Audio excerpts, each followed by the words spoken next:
Hello and welcome back to my channel. Let's talk में आप सभी का स्वागत है।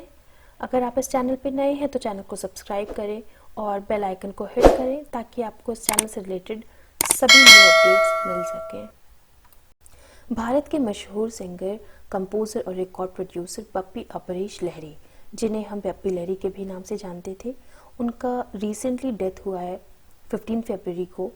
वो एक डिजीज़ से जूझ रहे थे, एक बहुत लंबे टाइम से एक बीमारी से जूझ रहे थे जिसका नाम है स्लीप एपनिया।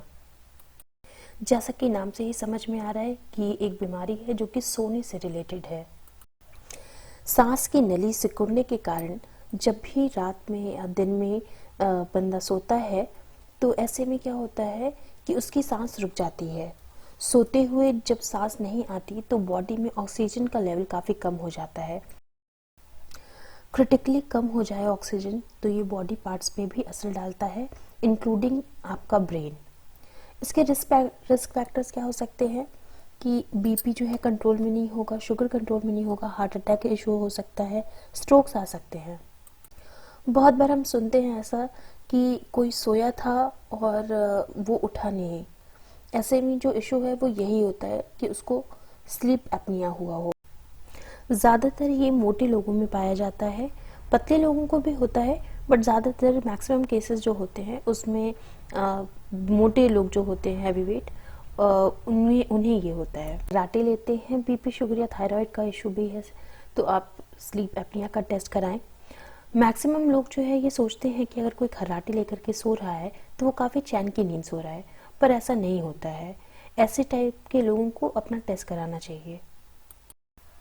आइए देखते हैं इसके सिम्टम्स क्या हैं। ऐसे लोग जो हैं खर्राटे ज़ोर ज़ोर से लेते हैं, कभी कुछ सेकंड के लिए वो रुकते हैं और फिर से खर्राटे लेना शुरू कर देते हैं, या कभी वो बेचैन होकर के करवट बदलते हैं, पैर हिलाते हैं और खर्राटे शुरू हो जाते हैं फिर से। रात में ये बार बार उठते हैं और इन्हें ऐसा लगता है कि शायद इन्हें टॉयलेट या फिर प्यास लगी है जिसकी वजह से इनकी नींद खुली है और ये उठ गए हैं। ऐसे लोग फ्रेश नहीं उठते कभी भी।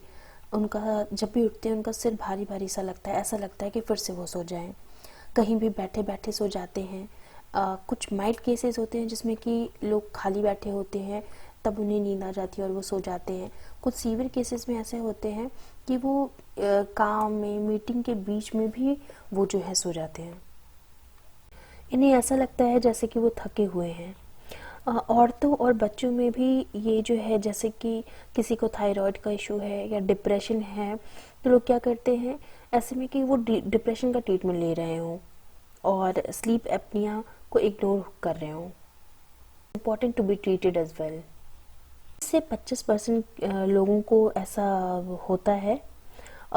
यंग बच्चे होते हैं जो कि 5 साल या 9 साल के बच्चे होते हैं, सो नहीं रहे हों, अच्छे से मुंह खोल के सोते हों, खर्राटे ले रहे हों, कि सिम्टम है एडेनोइड टॉन्सिलर हाइपरट्रॉफी का, जो कि एक कॉमन कॉज है स्लीप एपनिया का। सर्जिकल ट्रीटमेंट से इससे हेल्प मिलती है। बच्चों में जैसे कि ग्रोथ अब नॉर्मेलिटी होती है, हो सकती है इसकी वजह से, या हाइपर एक्टिविटी डिसऑर्डर होता है, स्कूल में परफॉर्मेंस उनकी अच्छी नहीं होती है, कॉग्निटिव बिहेवियरल डिसफंक्शन हो सकता है, लैक ऑफ कंसंट्रेशन हो सकता है, और तो ये जो है ग्रोथ और डेवलपमेंट में इनको जो है हिंड्रेंस लाती है। अब देखते हैं कि इसका प्रिवेंशन क्या क्या हो सकता है। इसके प्रिवेंशन में आप एक हेल्दी लाइफस्टाइल को फॉलो कीजिए, अपने वज़न को नियंत्रित रखिए, अल्कोहल या स्मोकिंग को इग्नोर कीजिए, अवॉइड कीजिए। और ऐसा देखा जाता है कि ये प्रॉब्लम जो होता है, कभी कभी ऐसा भी होता है कि जो लोग सीधे लेटे होते हैं उन्हें ज़्यादा फील होता है। ऐसे में आप योगा या अनुलोम विलोम भी कर सकते हैं। हालांकि ये इसका ट्रीटमेंट ज़्यादा इम्पॉर्टेंट है। साथ साथ योगा या अनुलोम विलोम कीजिए। विदाउट ट्रीटमेंट जो है it would not be helpful. कि इसका ट्रीटमेंट क्या है। इसका ट्रीटमेंट जो है माइल्ड केसेस में सर्जिकल है और मॉडरेट टू सीवियर में पैप थेरेपी जिसे बोलते हैं, जो कि एक मशीन होती है, उससे लगाते ही पेशेंट्स को काफ़ी ज़्यादा इम्प्रूवमेंट महसूस होता है, उन्हें काफ़ी हेल्पफुल फील होता है। की वजह से उन्हें इंस्टेंट रिलीफ फील होता है, इंस्टेंट ग्रेटिफिकेशन फील होता है। ये थोड़ा डिफ़िकल्ट होता है टू अडेप्ट, बट लोग इसे लगाते ही इतना हेल्पफुल पाते हैं कि वो बहुत जल्दी इसे एक्सेप्ट कर लेते हैं। स्लीप एपनिया 3 तरह की होती हैं, जिसमें कि जैसे कि बप्पी लहरी जी को ऑब्स्ट्रक्टिव स्लीप एपनिया था।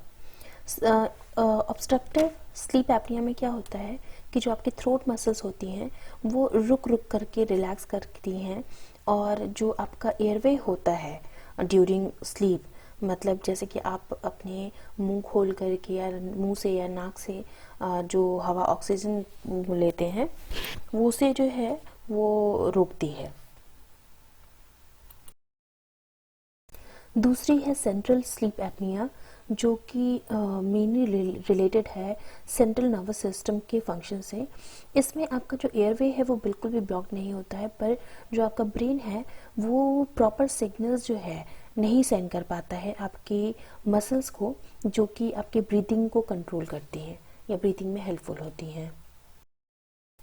थर्ड है कॉम्प्लेक्स स्लीप एपनिया, जिसमें कि जो भी प्रॉब्लम होती है ऑब्स्ट्रक्टिव स्लीप एपनिया में या सेंट्रल स्लीप एपनिया में, ये दोनों जब एक साथ होती है उसे कहते हैं कॉम्प्लेक्स स्लीप एपनिया।